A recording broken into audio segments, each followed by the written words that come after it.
But I know throughout our conversation, I've shared things that I wish that my mom would have did and things that parents could do. But as a provider, what are some ways that you would suggest to parents to support their adolescent or young adult in making the decision to take hydroxyurea? And how would you encourage the parents to motivate them?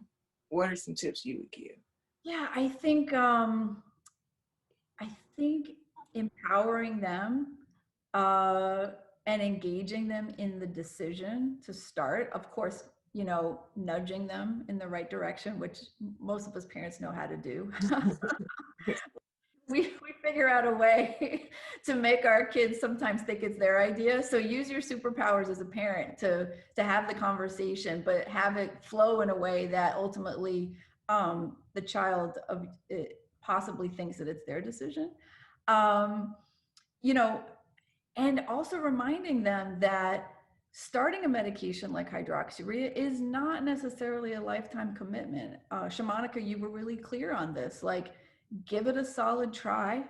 Let's do it for 3, 6, I would say closer to 6, maybe 12 months, and say to your child, we can reassess.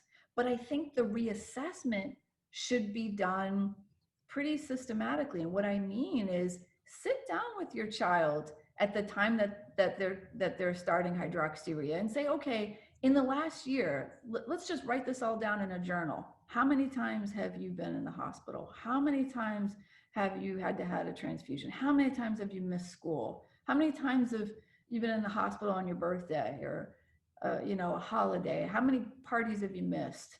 Did you miss prom? I mean, all the stories that I hear that are they're highly impactful. Let's write that down today, the day that you start hydroxyurea, when it's fresh in our minds.